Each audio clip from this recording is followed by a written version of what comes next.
The Entrepreneurial Journey podcast. We're talking business and building a culture that's kick-ass. Where we make it happen, grab your seat, let's have a blast. At the Entrepreneurial Journey podcast.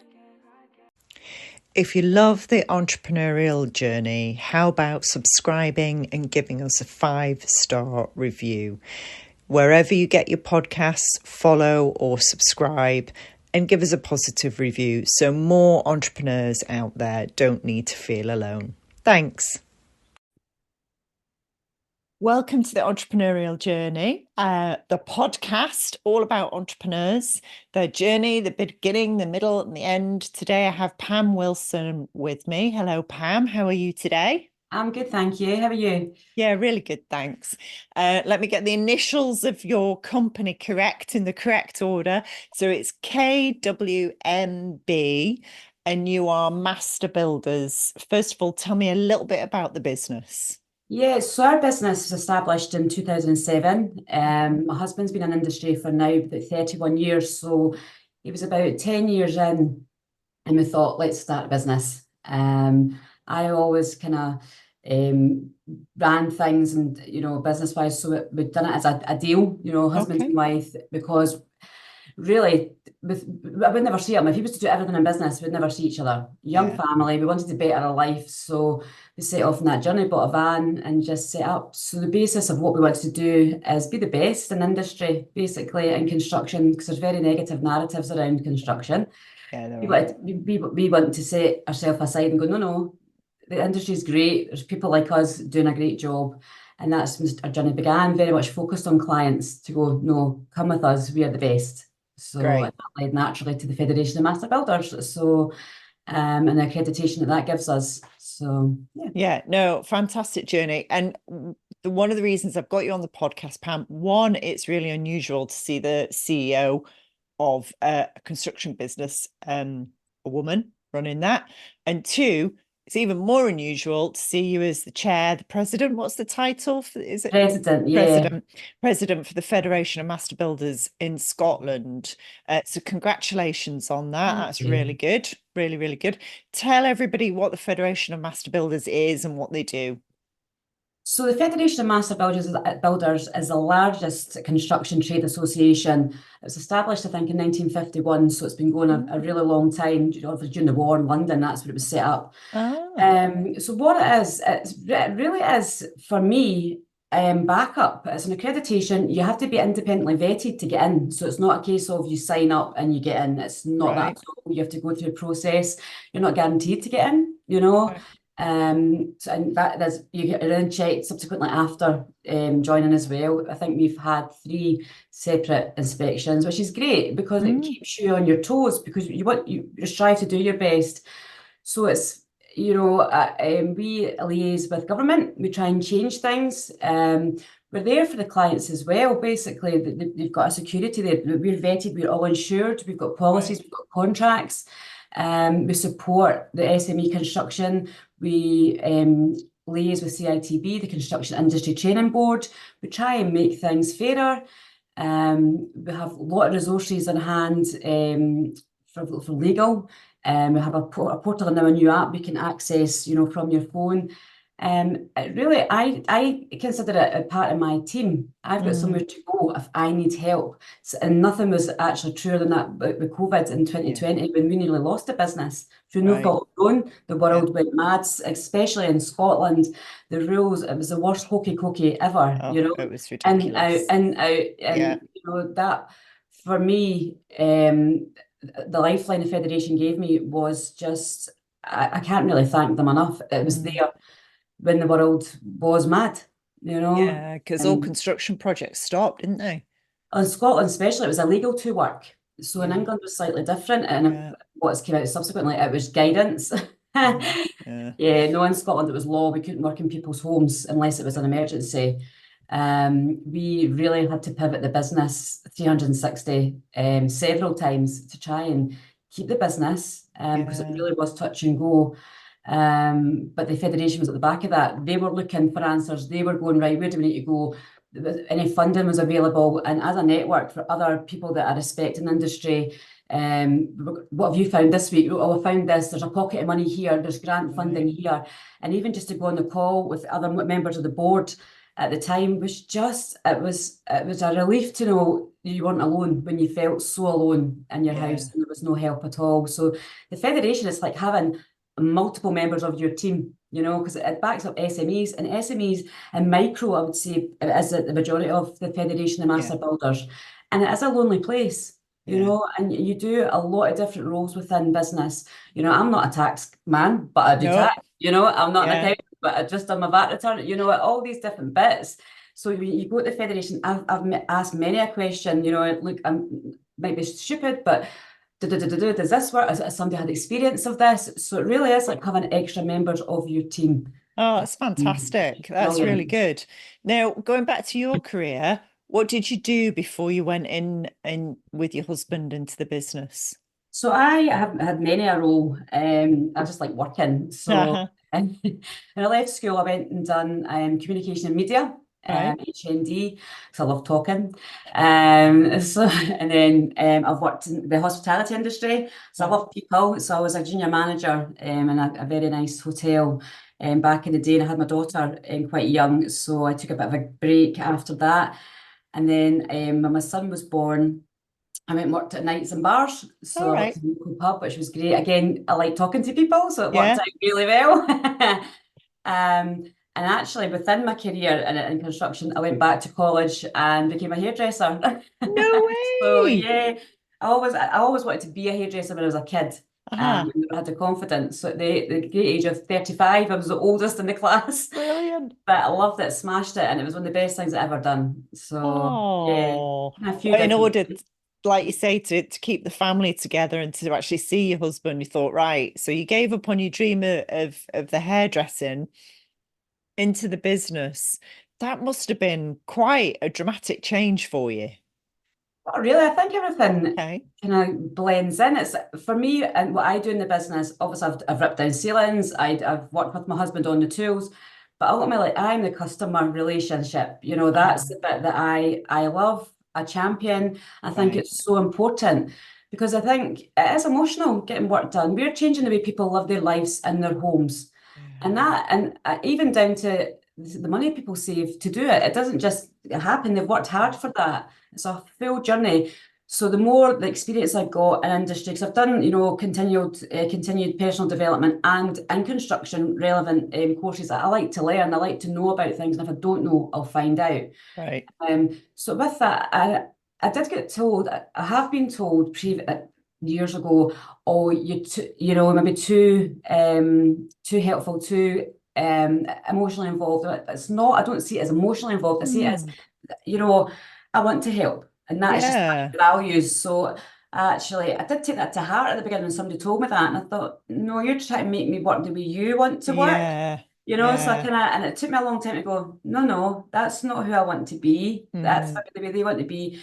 So yeah, I think, and that is at the core of our business and our values, is that relationship and patience and time to go, look, this, don't let it be overwhelming. And I work with clients all over the world, and breaking it down to go, cool, take your time. This is option one, this is option two. What do you really want? And then I'm gonna go, right, that can work, but what about if we do this? And you know, and it's instead of just being in, out, done, that's not for us. It's not for us. Clients must love you because I've done up about 5 houses throughout my life, my adult life, and my mum did up about 3 houses. It seems to be something that happens. I think it's the only way that I've been able to afford to get the house I really want is, you know, certainly the house we live in now, there's no way I could have ever afforded it had it been in its lovely complete state, you know. So having done that, throughout that, the key piece, Pam, that has been missing is that emotional connection with the builder who doesn't understand that it's your life savings, who doesn't understand that actually it's not a construction project. What they're building is your home. Yep, that's it. You live in your home, yeah, it's your home. It's where, for us, our house now is like our forever home. So it's where our kids not grow up their whole life, but certainly have left from. We'll have grandkids back here. We like having loads of family and friends over, so it wasn't just a construction project. So many building companies miss that completely, don't they? I think that's true, but the thing is as well, as I mentioned earlier, you're doing so many different roles. And that's the thing. So with us, it's very much a team effort that I take that away from Kevin and our sub teams. So our electricians, plumbers, so they're doing what they're brilliant at, do the actual work. So the client can come to me, we do WhatsApp, we go, right, anything you want to know, give it to me, and I then work it out. So they're not getting 15 phone calls of things that are super important to the client, and rightly so, but they've not got time to answer that. So you're just taking that stress away, that you've got that one point of contact, and it works really well. And even more so that I set up a business just before the world went mental in 2020, doing that for other people in other trades. Did so you? Yeah, so in the February 2020, I set up the business. So I basically call myself the middle Pam. So I take it up from the trade and the client, and then it's not stress-free, because nothing's stress-free. No. But it's a lot easier. I can source things for the client. I keep it away from the trades. Everybody's got an easier life, and it works really, really well. It just kind of naturally happened, because it's missing in industry. So it is this negative all the time. It really is. I've got a friend that I see on the hill where I walk my dogs. She walks her dogs. She could have done with you 18 months ago. If only I'd have met you she has, honestly, she's nearly had a breakdown with her builders. I will not name names, but they've been really bad. They've meant to have finished in January. They've only just finished. Wow. Yeah, and it's been awful. Anyway, but she could have done with somebody like you, because it was almost like things were just lost in translation. Yeah. And whilst they wanted to do a really good job, the construction people, they just weren't understanding what this woman was saying. And I don't know whether it was a male-female thing or what it was, but they just weren't getting it at all. Yeah, and I've heard that a lot. And that again comes back to things that the Federation can help with, the contracts. So between the contracts are important for the clients, but it's important for the trade as well, because there could be a flip side of that the clients maybe not as compliant or holding back monies and things like that. So it is a two-way street. Yeah, it is. But I think that is what's missing, is sometimes the communication, the language. I think sometimes, it is. Yeah, it really is the language. I just try and break it all down and go, look, this is going to be a great adventure. And then we just, and it is. But I mean, I've done my own extension. So I try and then, from my experience, kind of go, right, you're going to have a night out every night this week to get your dinner somewhere else when the mess is going on, so you just break it down. And it's just so important. And it's not for me a monetary thing, as in, oh, how much money we're going to make. It's not that. You want to have pride and you go, I know I can walk away from that. And we've done a great job. And, a lot of our clients are still kind of friends. I'm not in because that sounds a bit stalkery, but, there's a good connection there. I mean, we work a lot locally, even literally down the road. And a lot of people say, well, that's risky. I mean, no, it's not, because I can hold my head up and go, I know I'm going to do a good job. Things might go wrong. Yep, but I know I can fix them. Yeah, you see, that's a really good sign, isn't it? Because, construction, you've got the weather, you've got your supply chain, and obviously the supply chain during COVID it went to pot, didn't it? Completely to pot. Yeah. Has it recovered, do you think, Pam? I think it has recovered. There's a lot of other things being flung at us. Brexit, that's wonderful. Lead times and skyrocketing prices. Yeah. It's up and down. You kind of get wee reminders, and you have to be on your toes and check. I mean, we do at least 3 quotes, like clients do us, get 3 different quotes. We do that with our suppliers and go, right, you have to. Things can be missed, and sometimes... Thanks for listening, everybody. Did you know at TriCrest we've built a kick-ass culture coach and consultant program? So if you're a business coach or consultant and you're looking for something new, add to your toolbox, or even escape the 9 to 5, join us at our next event. Links in the information on the podcast. See you there. Where are you taking the business? Where's it heading? So I think we want to do more new builds and flipping, a bit what you're saying, doing that, because it's something that we can do no bother, but it's... I think I'm not risk averse, because we've done so many changes in the last 2 years that I don't know how we're still standing. It's exhausting. Yeah. But I think more kind of doing it for ourselves I'm going to be 50 in 5 years' time. I know I'm only 21 really, but I know, so young and fresh. young and fresh. I need some Botox, I think. But I think we want to be smarter and have the business running well that it does, but kind of stepping back and building that portfolio so we can start to kind of wind down when the 50s hit.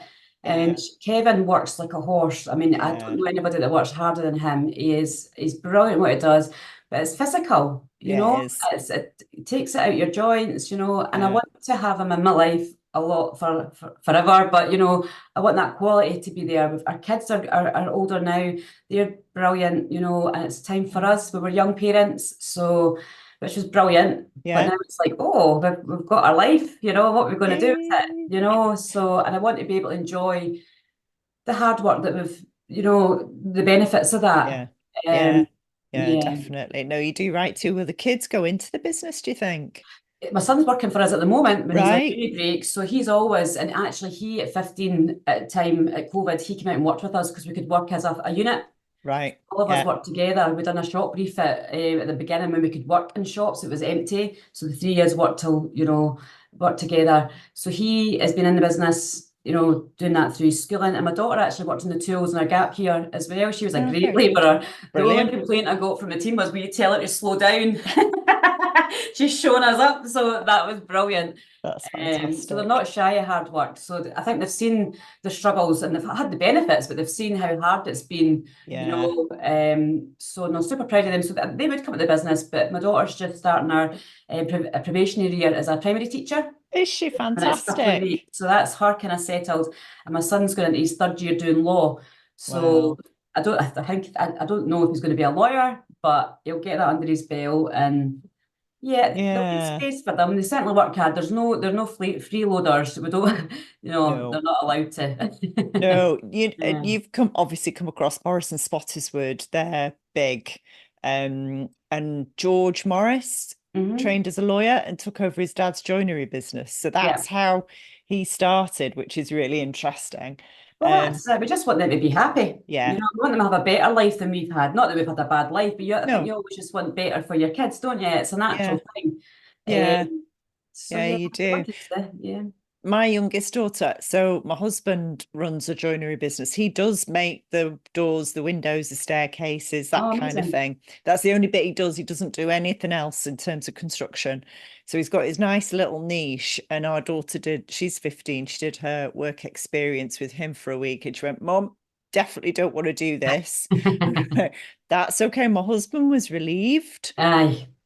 He said, I'm really glad because of the stress, but then he's client facing and he's doing everything else and the estimate and deal with suppliers. So he's kind of doing your job and not quite on the tools, but almost a bit of your husband's job as well. And it's too much for one person, isn't it? It really is. But as I say, when you're doing your VAT, the CIS,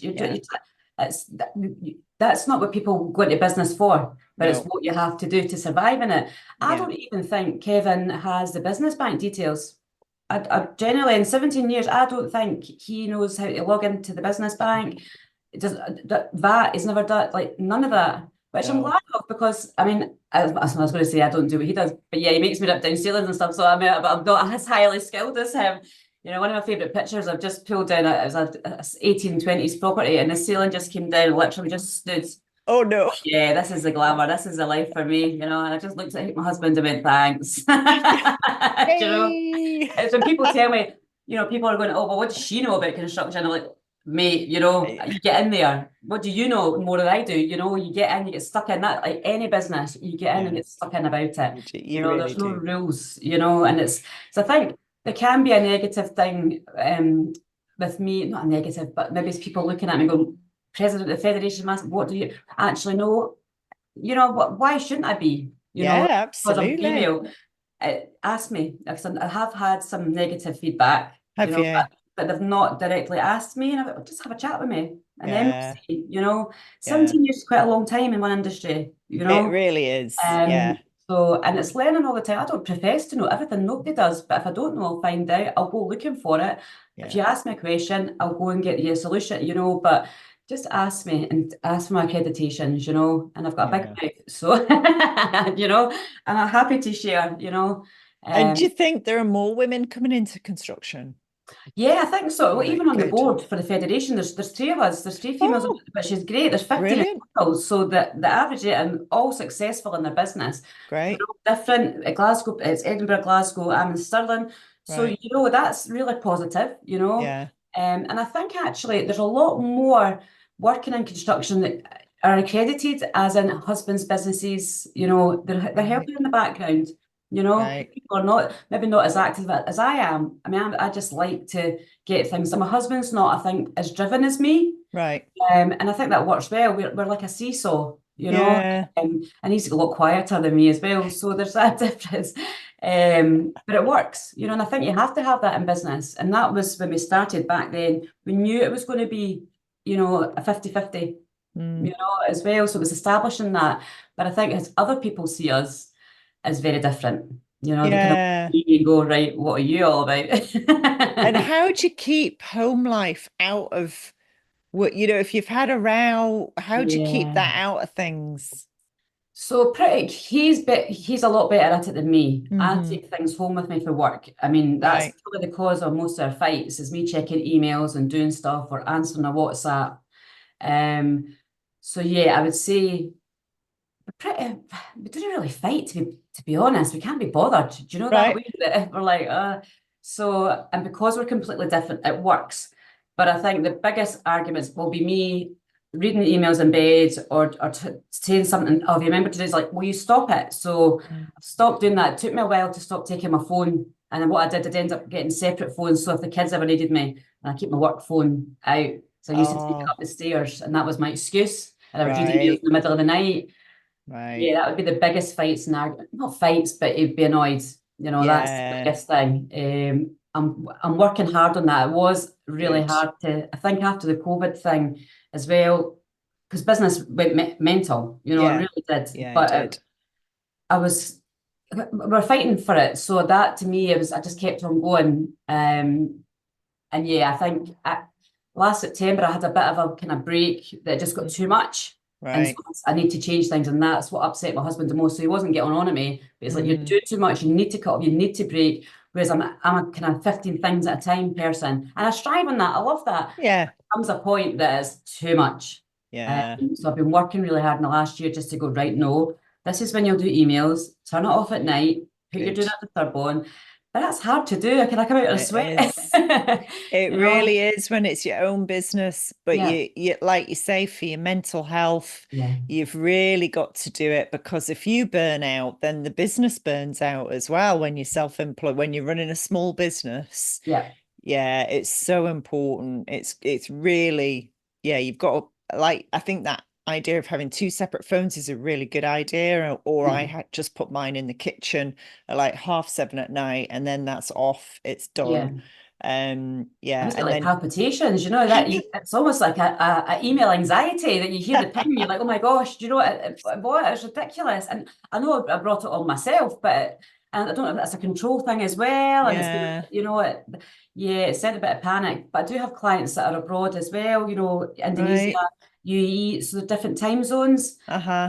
But again, it wasn't them pressuring me at all. It's me. So it's Yeah, learning to unlearn the things that, you know, as well. So, and I was giving myself the hard time. You know, yeah. my husband was only trying to support me and he was being rational and he was completely correct. But I'm like, I know you're right. I just can't. And so it's been a long process. So I'm finally, yeah, I'll never be stress free. That's never going to happen. No. I love a bit of stress and anxiety, but it's controllable. I'm managing it. And it's being honest with clients to go, look, I can't do this just now, but I'll get onto it. You know, I've Yeah. got it in the list. You know, don't worry, it's in hand. You know, so and that again is going back to your customer service and just being upfront and honest. You People know, just want information, don't they? It's yeah, those gaps where they don't get any information. That's where the panic sets in. yeah, And it's like leaders, if they're not given the information, people fill in the gaps, and they never fill it with good stuff. They always fill yeah. it with really the worst case scenario ever. So That's as it. long as, even if there's no news, even if you say there's still no news, Yeah, people are like, okay, well, I know it's in your mind and you're on it. It's yeah. the silence terrible, isn't it? It's deafening. No, that's it. And we've got a case that we have to go back and finish work, but the lovely client just had a baby. So I said, look, I've not Oh, forgot about you. I'll let you settle in your little bubble. And she went, oh, no, you've not forgot about me. And then she sent me she just had the baby last week, sent me a picture. It's oh, just so nice that, just to go, I've not forgot about you. Just, yeah, send me that message afterwards, like a couple of days. She went, I've had the baby. And I was like, oh. So it's, just these wee things. yeah, But yeah, I don't think stress ever goes away, but it's just learning and speaking about it. And I think, going back to the federation, you've got somebody that actually knows how you feel. So you can go, I'm yeah, having a really rubbish week. yeah. And just, and it's nice. I have a friend lives up in, where is the place? Canusi. And he Uh-huh. seems to know when I'm a bit stressed and he's just out Yeah. of the blue giving me a call. And I go, oh, hello. And we're completely different people. And I do the same with him and go, how's things? Well, actually rubbish, but thanks for calling. So we'll Yeah. speak for maybe an hour. And then we're a wee bit lighter and go, Yeah. cool, we can just go back and attack the day now, and that's nice. So talking Yeah. about it certainly is the way forward as well, And it's really helpful when you're honest with each other. A lot of business people, I don't know, maybe in my 30s and early 40s, I would be like, yeah, everything's great. And it yeah, wouldn't have been great. I'm now just really honest and go, do you know, some weeks it's up, some weeks it's down. That yeah, that's 100%. that's how it is. It's never going to change. Yeah, If we're making this much progress, it's progress. yeah. And I think as an entrepreneur, Pam, you'll relate to this. You always want to make this much progress, but it's just not possible. That's it. But the bit that manifests in your head is the bit that went wrong, not the Yeah, 50,000 things that went right. yeah, And that's the bit that isn't it? And and yeah, that's what you're in your head, you're going, oh my goodness, but yeah, yeah, you've done this beautiful thing. yeah. And that's the bit that's challenging you. I Yeah. And know. I mean, I obviously work with a lot of men and they're not the best at talking or sharing at No. times. So I do, when I see, colleagues or we go to events and things, I go, how are you? And I'll say, actually rubbish. This happened. And and that's actually sparked some really good conversations as well. It's so important Mm-hmm. because nobody's actually asked them how they are because people don't. Yeah. Like No, people they forget, don't. No, you they know? don't. And mental health in construction does not have a good track record, does it? It doesn't, no. And there Mm. is a Lighthouse charity, which is brilliant supporter. And they actually send emails to members of the Federation as well. So it's just look, there's a little link there, there's something. And so it is important. But I think it takes strong women at times Mm. just to go and try and go, are you all right? And make it in such a way that a bit lighter, that you can Yeah, share your life story, but just be honest and go, do you need a chat? yeah, A cup of tea? What's yeah, up? yeah. That kind of thing. And to me, as I say, I had a bit of a blip in September, and I'm completely honest about it. Mm. But my thing is, and I think my son and my husband agree that when I go quiet, there's a problem. Right. Okay. That's when I take myself away, and it's just I have to just go away and be on my own, like literally go to my room, shut the door, dark, and just nothing. And Yeah, and it's just that, and I just need a couple of days, and it's just that, and I'm back you yeah, know, smells back on, I'm back to energy, but I just need that away. And it's literally just a break yeah, and do yeah, nothing, absolutely nothing. And it's yeah, when you're doing all these roles in business, like the guys that maybe not got the team, because it is so hard. You're doing I get invoices out and doing all these different things. Maybe nobody has asked them, how are you? no, no, And that's all it takes sometimes. yeah. Really, That's really important. simple. Yeah, it's Yeah, just really simple. important. So, okay, so I've got an idea of where the business is heading, which is great. I think that's a really nice idea to do your own developments and things like that. I think that's a fantastic way for small to medium-sized enterprises in the construction industry to give themselves that exit. Yeah. Definitely. I think it's a really good idea. What you've mentioned about people and communicating things like that. What do you think drives you? What's the thing that's like inside of you that's your passion, your reason for Yeah. being? Just doing a good job. I like to Mm. help people. I do. I Right, get huge benefit from that. And I don't know why. I've always, like as a kid as well, I just liked being helpful, useful, right. I think. Have a Yeah, purpose that way that somebody, that's a nice, I want to be a nice person, and right. do good. Um, yeah, and I like to be, I don't know if it validates me. I like to just, yeah, that gives me just that boost, and that Mm. kind of takes me on. I'm actually setting up another business with some Oh, colleagues of mine, and it's just bringing that team together, an architect, a designer, and myself, again for clients and relocation, because in the last couple of years I've had two just brilliant clients that are international clients, and it was a great project. So we want to break into Europe and the Right. UAE. So maybe but again, that helpfulness of bringing it in with all our Yeah, experience for the client to go, look, we've got your back here. We can move you all over the world, and you don't have to worry about a thing. that's So fantastic. yeah, so and it makes you want to work. 'Cause you're like, Yeah, no, and it's great. I love that. I think that's what motivates me. And actually, I want to just be my kids to be proud of me, yeah, because I've yeah. struggled with my own confidence. And it must be in my 40s now. It's like, why did I give myself such a hard time? I don't know if that a button goes in your head or No, nearly losing the business. It just got my fight back. And now yeah, I'm just like, no, what else can I do? Where are we going? What are we doing? yeah. So I'm excited to see what the next 5 years is gonna be. I Um, Brilliant. I think you get another boost of energy when the kids get up and go. right. I know I did with my older two when they left home. It was like, not only have I got the headspace now because they're not physically here, but I've got like more energy because I'm not running, because I've got three kids. I'm not running around after five people. Yeah. I've only got the three of us now in the house, which is so much easier. And a bit like you, I started TriCrest, this business, when I was 47, 48, because it was Okay. like, oh, I've got another burst of energy. And exactly like you, what can I do in the next 5 to 10 years? Right, Yeah. I can do this. No, that's it. And I think it's actually backing yourself. I'm Yeah, a big champion for other people, and that's just yeah. a natural thing. But I wasn't championing myself. And I'm like, why am No, I giving myself such a hard time? And yeah. since I went and done the Help to Grow course, which was Ah, brilliant. It was brilliant, amazing. It came at the right time for me. Even at brilliant, some points, I sat and tuned in on my laptop in the work van, covered in that dust off the ceiling, literally black face. But I did it, and it was great. I didn't know how I brilliant. had time for it, or technically I didn't, but I made the time, and Good, it just really just changed the way that I see myself, which is really brilliant. stupid at a 45-year-old woman, but I'm backing myself, and I'm like, instead of going, I can't. And actually, it reminds me of going back to when I was like 15 at school when I done the entrepreneur thing. Uh-huh, And it's like, I remember feeling like excitement there, and this is how I feel now. And brilliant. it's not like, okay, it's going to fail. It's like, no, where's this going to take us? And Yeah, it's really exciting. I've got a trip due. I'm going to go over to Dubai and to see how I brilliant. can set up a virtual office there. Great. It's just all these and working with people. I've worked with the same architect for a lot of years, but we never really knew each other. And now we've got this, I've brought them in every project that we've got, because people Right. always ask me for advice, even if it's not my company. I go, right, Yeah. well, this is something you can use. Da, da, da, da. And I thought this could be something completely different. Yeah.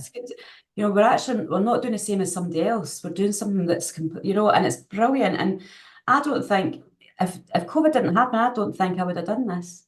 I think you're right. I think it created a lot of opportunities in people's heads who thought, well, hang on a minute, I've got to rethink this whole model Yeah, because it can be ripped from under my feet at any moment in time and yeah, I've got no control over it. So I need to really think about this. And yeah, that's we were online anyway, but that's where we really went, right, we are going hell for leather online and we're just building the online side of the business. We yeah, still do the face-to-face side of the business, but that's the area we're really focused on building, definitely, because yeah, that can't be ripped from yeah, you. Because somewhere on, even when we had the Microsoft disaster, there are always people online somewhere. yeah. Definitely. And the Middle East, God, that's booming, isn't it, Pam? It's absolutely 100%. booming. As I Yeah. say, the two clients that I had, we moved one client from Indonesia to Central Scotland, and Right. I hadn't done that before, but No. I can do it now. Yeah. And Yeah. that's I don't shy away, and that's such a confidence boost. And they're still Yeah. great friends now. That I'd say that's one of the jobs that's round about where I stay. And Brilliant. I managed to get our daughter a job as well. So it's all these things. It's not my job to do, but I love helping. I'm go cool. Let me see. I might know somebody. Right. Da, da, da, da, da. In fact, she got two jobs. So it's Oh, like wow. that's not part of my remit, but I'll do it, No. because Yeah. that's just part of what I want to be. I want to be a good, positive person, Yeah. Yeah. And and so if I you don't know are. it, so I'm not everybody's cup of tea, but I'd rather be champagne anyway. So, Well, I much prefer to be Marmite. Either love you or hate you. That's fine. Perfect. Yeah. Right. If your business had a character or a personality, either how would you describe it, or maybe who would it be? Oh, who would it be? Hmm. Personality. Mm. Do you know what? You're gonna laugh, but it's Tom Selleck. Ooh, I have not had that one before, Pam. Never had that one. There's my secret crush there. No, because it's like a stalwart, it's classy, it's consistent. And he's actually a really good fella. I know in his career that he's always supported his other teams and the people that support him, the cameramen, things like that. And I remember a story about him in his Magnum days. He bought everyone, member of the team, like $100,000, whatever it was, but it was the people that actually helped him do his job. And that's the thing, you don't get to where you are on your own. There's always someone that's helped you or inspired you. And, and that's what I want to be, somebody to go, oh, they had my back, and that, and that would be nice. That would be a nice legacy, that somebody's they've done a good job, or the integrity, the value, because it's not all about money. Money's brilliant. It gets you holidays, a nice car, yada, yada, but you want somebody to go, no, you're good at what you do, consistency. Yeah. And that testimony for that for us is people when they come back to get work done. Yeah. Sometimes the one-off, but it could be a roof. It could be something else. We're actually doing a job next week for a client that we did their extension 10 years ago. Right. And one of our biggest jobs actually in 2018 started when we done a little kitchen and an auxiliary window for a client, and it turned into a job of £350,000. Wow. Like 10 years later. So you're like, that's what I want. Somebody to go, oh, no, this is the place you need to go. That's them. Done. Amazing. Yeah. Thank you so much. I wish you the best of luck with the business and with your tenure as the president of the Federation of Master Builders. Well done. Congratulations on all fronts. I think that's fantastic. And I think you're going to contribute a huge amount to construction, not only in Scotland, but beyond. Definitely, Pam. Thank you. So. Thank you so much for your time. The Entrepreneurial Journey podcast. We're talking business and building a culture that's kick-ass. Where we make it happen. Grab your seat, let's have a blast. At the Entrepreneurial Journey.